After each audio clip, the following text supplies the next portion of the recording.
Oi, pessoal! Este vídeo aqui marca o início de uma série de 6 vídeos para falar sobre as 12 casas. Então, né, cada eixo tem 2 casas e que se integram, se complementam. É importante entender esta complementaridade ao invés de simplesmente estudar casa por casa. Quando você faz isso, vem muita informação que não tem muito cabimento. E como a astrologia ela é hermética, ela faz parte da filosofia hermética, então tudo tem a sua complementariedade, tudo tem seu outro lado, sua correspondência, né? A lei da correspondência. E eu estou fazendo isso principalmente porque aí eu convido vocês a entrar no canal e nos vídeos assim mais antigos tem 3 vídeos que eu falo sobre a ética do astrólogo, tá? Então é importante vocês darem uma olhadinha nesses 3 vídeos também, porque desde aquela época eu venho percebendo a, a, a invasão, né, especialmente nas redes sociais, de propagandas, enfim, que eu chamo até de golpes, de o mapa astrológico a um custo bem baixo, e que você acaba achando, puxa, é baratinho, mas você acaba recebendo relatórios feitos pelo computador, tá? E aí muitas pessoas me procuram, especialmente por um elemento que se diz astróloga aí, né? Me procuram para perguntar, olha, eu fiz este mapa, mas eu fiquei muito confusa, não entendi. Algumas informações, ok, batem, outras nem tanto. Aí eu queria esclarecer. Então, isso acaba sendo uma tremenda armadilha, tá? Para quem se interessa por astrologia. Porque a astrologia, ela não é complicada, porém ela é complexa, ela é uma ciência. E como toda ciência, mesmo que muitos, especialmente essas pessoas que acabam se pautando pelas redes sociais, por aquelas pessoas que se dizem astrólogos, mas estão atrás do ganho fácil, dos likes, das visualizações, acabam se pautando pela astrologia por causa dessas pessoas, o que não é verdade. Conforme você vai se aprofundando na astrologia, você vai descobrindo que, além de ser uma ferramenta incrível em termos de autoconhecimento, também orienta, demonstra nossos talentos, faz com que a gente comece a agir de uma maneira muito mais proativa, de acordo com o momento mais apropriado para realizar certas coisas, tá bom? Então, vamos lá. Então, começando aqui com o eixo das casas 1 e 7, tá? Exatamente, esse mapa eu fiz aleatoriamente, aqui no último dia 28 de abril, às 20 horas e 46, né? Fiz aleatoriamente. Então, vamos dizer assim, vamos falar aqui do eixo da casa 1 e da casa 7, né? São opostas e complementares para alguém que tenha nascido aqui em Brasília nessa data, nesse horário. Tá bom? Então vamos lá. Bom, casa 1, tá? Ela coincide, ou seja, a cúspide da casa 1 coincide com o tal do ascendente. Então, olha só, essa pessoa aqui, né, esse mapa, cujo ascendente é Sagitário, compõe o quê? Demonstra o quê? Como essa pessoa, como este mapa interage com o meio.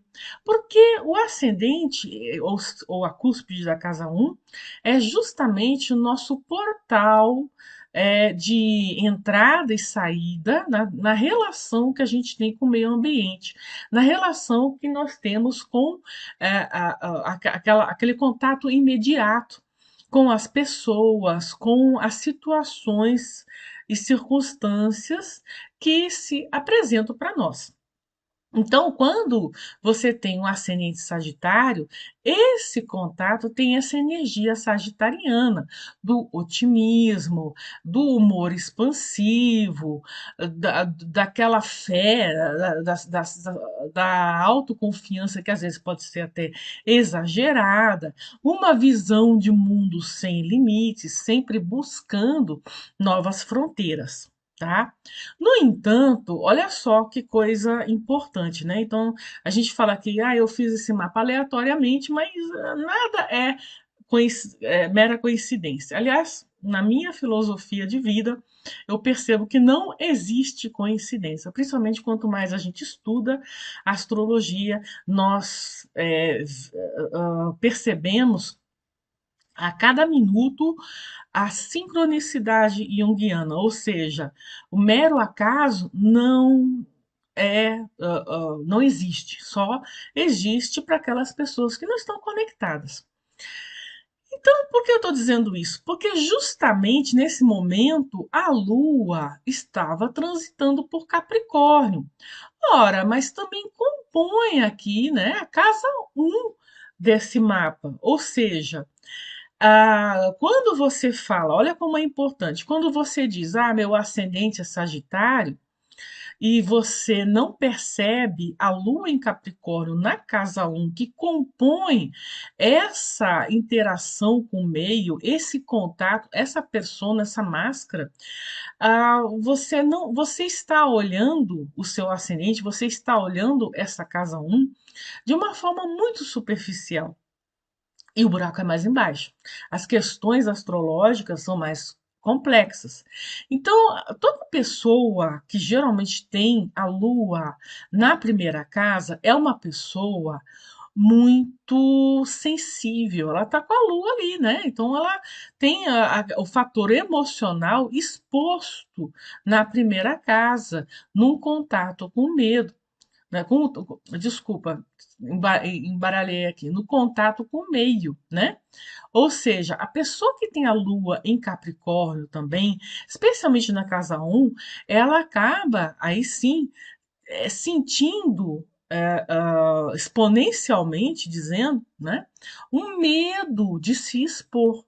Tá? Então temos aí uma contradição. O ascendente Sagitário que traz aquela bonomia, aquela esperança das coisas melhorarem, uma visão expandida da realidade, uma visão otimista, mas a Lua traz essa configuração, essa instabilidade do humor, principalmente, porque a Lua traz instabilidade? Porque a Lua, no seu trajeto pelos signos, ela é muito rápida. Então, uma hora ela está num signo, outra hora ela está em outro, uma hora ela está lua nova, introspectiva, outra hora ela está lua cheia, minguante, crescente. Então, a Lua, por isso que ela reflete também o nosso humor. Não tem hora que nós estamos. É o tal negócio, né? Quando a pessoa é de lua, né? Tem hora que não está bem, tem hora que está efusiva, enfim. Então, a lua em Capricórnio, quando, né, no primeiro momento, a pessoa está lá otimista, na sua busca, esperançosa, na sua busca mediante a fé também. O Sagitário tem muito a ver com a fé, tem muito a ver com acreditar nos propósitos de vida.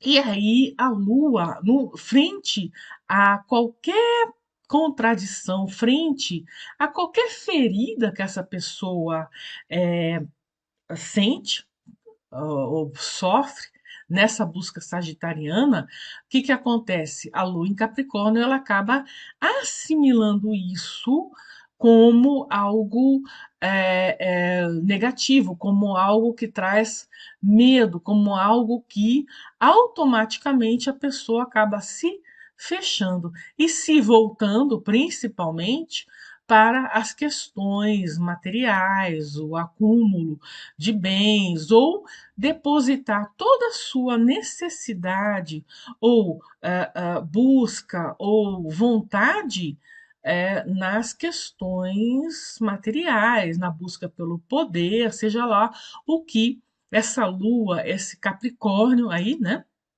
Na casa um sinalize para essa pessoa. Então, em outras palavras, perceba, né? Eu falei aqui ó, um tempinho apenas sobre essa casa um dessa pessoa, como isso é complexo. E eu nem falei, e também nem cabe aqui, senão vai ser, né, uma aula completa, uma interpretação completa do mapa desse evento, dessa pessoinha aí que nasceu nesse dia.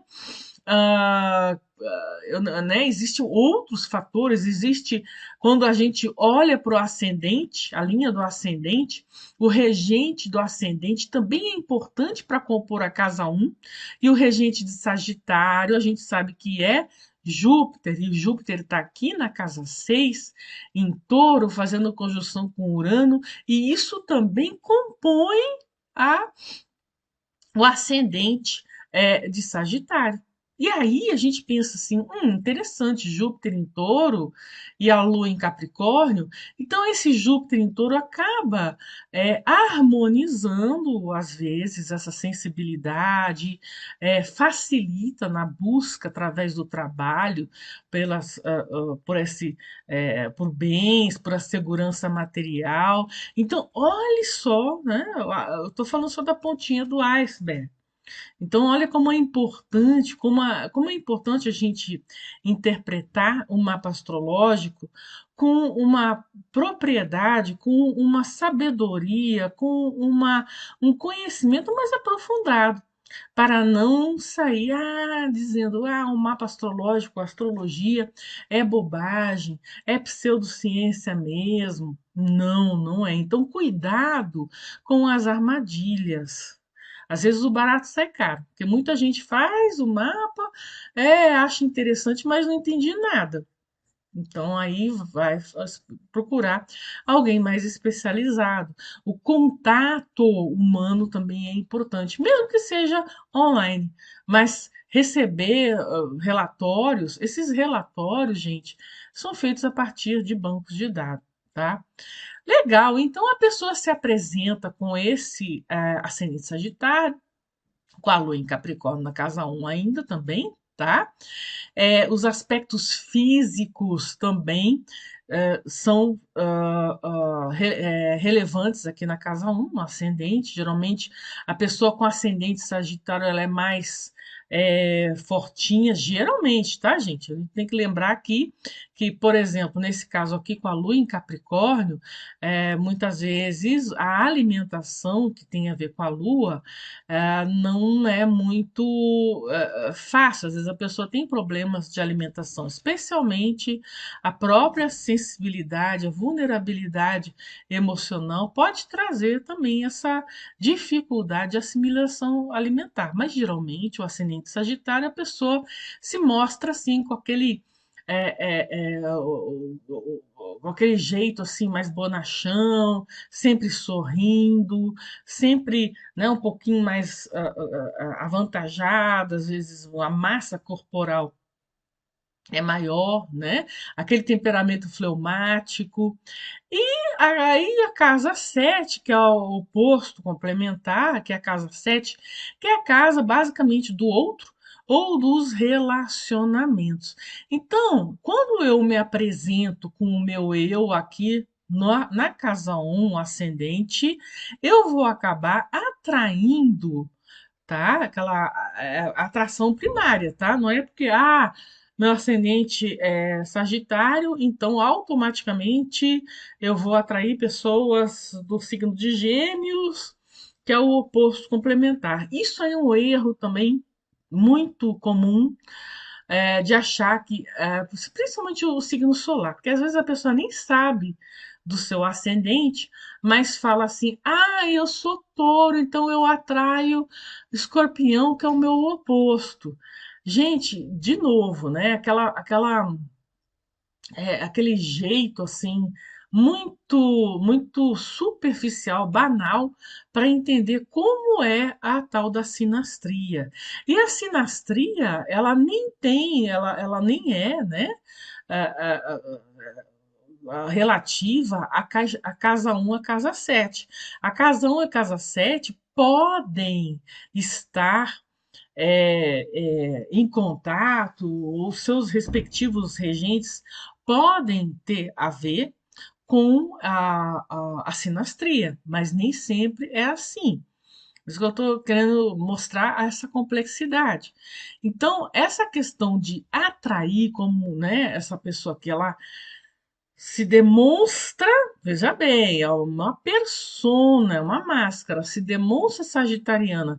Então, a grosso modo, e bem grosso modo, ela acaba atraindo o oposto complementar, que é Gêmeos. Ou seja, vamos pensar assim: Sagitário tem muito a ver com conhecimento superior, com as viagens longas em busca de novos conhecimentos, novas culturas, e Gêmeos tem a ver com a curiosidade. Então, é como se fosse a abelha, uma florzinha, né? Uma lavanda, numa margaridinha. Puxa, você tem o que eu quero, você tem esse conhecimento e eu sou curioso. Isso pode, a princípio, funcionar? Pode, no primeiro contato. Sabe quando você conhece uma pessoa no primeiro momento e você se sente muito atraída por aquela pessoa, você tem vontade de conversar com ela, você tem vontade de ficar com ela? Então, essa primeira atração tem a ver com isso, né? A abelhinha, você é a abelhinha e a pessoa é a florzinha, ou vice-versa, é exatamente isso. Só que você não sabe se aquela flor é de uma planta carnívora, ou se perto daquela flor tem algum predador, enfim, não é? Fazendo aqui uma analogia para demonstrar essa profundidade. Porque tudo bem. Ah, a casa 7. Mas a casa 7 dessa pessoa está vazia. Aí é que vem outra, né, outra questão que é muito importante na astrologia, que às vezes não se perde tempo, né, ou não se investe tempo de investigar os regentes dessa casa. Então, a gente observa que existe aqui o regente da casa 7, que é Gêmeos, e o corregente, que é Câncer também. Né? Então, aí não existe computador, não existe inteligência artificial no mundo que consiga entender, olhar, compor essas questões profundas astrológicas, muito menos aqueles relatórios emitidos por uma inteligência artificial ou por um simples computador. Explico. A gente tem que olhar o regente de Gêmeos. Quem é o regente de Gêmeos? Mercúrio. E Mercúrio está aqui em Áries, na cúspide da casa 5. Então quer dizer que essa atração aqui não é exatamente né, pela questão geminiana. Então, no primeiro momento, olha só, no primeiro momento, essa pessoa ela acaba atraindo alguém com essa qualidade geminiana de curiosidade. Eu quero saber mais sobre isso, essa sua sabedoria. Eu quero beber mais desse néctar da sua flor. Mas aí o problema é que, com Mercúrio em Áries, essa pessoa acaba tendo essa tendência a atrair uma abelhinha com um ferrão que acaba ferindo, acaba machucando. E o que acontece? Olha a Lua aqui em Capricórnio, entende? Então, ou seja, né, em outras palavras, essa pessoa ela tem essa tendência a atrair pessoas que têm a ver com essa curiosidade, só que são pessoas que têm uma qualidade mental ou comunicativa ariana, ou seja, aquelas pessoas que falam o que pensam na hora, às vezes soa agressivo, Mercúrio em Áries, e aí o corregente da casa 7 que está aqui em Câncer, quem é o regente de Câncer? Não é a Lua? Então está aqui a Lua em Capricórnio. Então o que que acontece? Né? Gente, sendo bastante superficial. Então, esse mapa, ele acaba atraindo essas pessoas com o ferrão, um pouco mais agressivas, aquela pessoa que às vezes acaba falando muito, querendo. Falando assim, mercuriares, né? Às vezes a pessoa gosta muito de falar sobre si. E aí, falando muito sobre si, falando de uma forma um pouco agressiva, o que que acontece? O corregente aqui da casa 7, que é a Lua na casa um, né? Lua em Capricórnio, acaba sendo acionado. Como assim?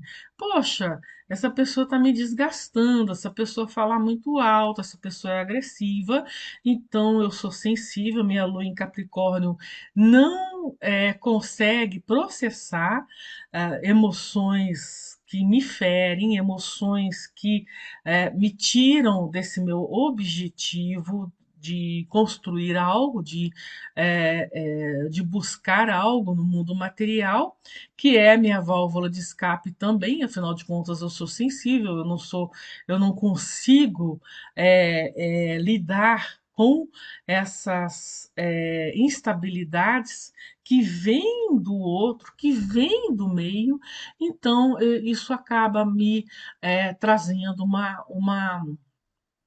um desgaste emocional muito grande. Tá? Então, porque a casa, né? Então, a casa 7 dessa pessoa aqui, a partir dos relacionamentos, o que falar para ela? Olha, observe o comportamento. Se é um comportamento agressivo, se é aquela pessoa que fala muito de si, então é bom impor certos limites. A Lua em Capricórnio, ela gosta de limites para evitar aquelas feridas, para evitar aquelas situações angustiantes. Assim como nas parcerias, que a casa 7 não é só o relacionamento amoroso, tá? Mas que geralmente o relacionamento amoroso ele é mais, vamos dizer assim, estatisticamente dizendo, né? Mais preponderante na busca do astrólogo. Mas na casa 7 também existem as parcerias comerciais, os negócios, os acordos, como por exemplo, casamento também é um acordo, né? Na visão jurídica. Então, a casa 7 ela também tem a ver com, eu vou abrir uma empresa e meu sócio, ele é assim. Então, é a mesma coisa, a mesma interpretação, só que voltada para a questão do negócio. Então, e aí teríamos que ver outras configurações do mapa. Mas, no caso aqui, essa pessoa, se ela atrai alguém com essa energia para os negócios, né? Estamos falando de parcerias negociais, né, comerciais, né? Então, para essa pessoa aqui, qual é a orientação? Olha, fique atenta para que o seu parceiro, o seu sócio, não tenha essa energia ariana em que vai querer mandar. Porque numa parceria, né, você entra em acordo, você faz isso, eu faço aquilo, eu invisto, você trabalha, enfim, né, com várias nuances aí.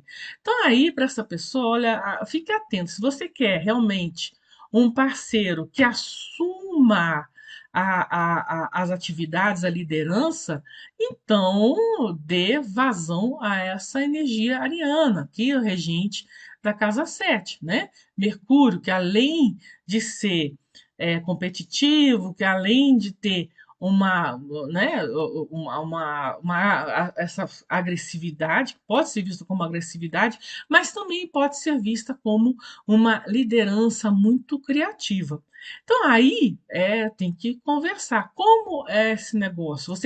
Você realmente precisa e quer e suporta um parceiro, um sócio que seja agressivo, mas seja muito criativo, que saiba, vamos dizer assim, promover aquele produto daquele negócio, então esse enlace mediante Mercuriares é interessante. Se não é esse o objetivo, aí as orientações precisam ser diferentes, tá? Então, por isso que a casa 7 mexe muito com as expectativas. Muitas vezes você atende uma pessoa que está começando um relacionamento, aí ela traz lá, ela já antes da consulta já pega o horário de nascimento do outro e fala: Mônica, dá uma olhadinha nessa pessoa que eu estou começando a namorar. Será que vale a pena investir nesse relacionamento? Ou aquela pessoa que está começando um negócio e quer fazer né, uma parceria, muitas vezes com alguém da família também. E aí entra também a hereditariedade nessa relação. Então, Mônica, dá uma olhadinha. Então, aí sempre é bom olhar, sempre é bom, logo no começo, ó, fique atento, que é uma pessoa assim. Às vezes a pessoa já percebeu isso, mas a astrologia ela acaba certificando, ou demonstrando que aquela percepção, aquela intuição, aquela impressão que você tem do outro tem a ver ou não, pode ser que não, tá? Mas aí você muda a sua conduta, tá? Porque aquela pessoa é importante. Essa pessoa ela vai investir no meu negócio, então ela é muito importante. Sem ela eu não vou conseguir abrir o negócio. Ora, é só mudar a conduta, é só compreender como essa pessoa age. E também através dos trânsitos, das revoluções solares, delimitar quando agir, quando ajustar aquela relação, aquela parceria. Tá bom? Então, por hoje é só, tá? Eu espero que em breve eu poste aqui o eixo das casas 2 e 8 e assim que eu tiver um tempinho. Qualquer dúvida, então, qualquer questão, coloque nos seus comentários, se inscreva no canal e eu desejo a vocês aí uma ótima semana e um grande abraço leonino.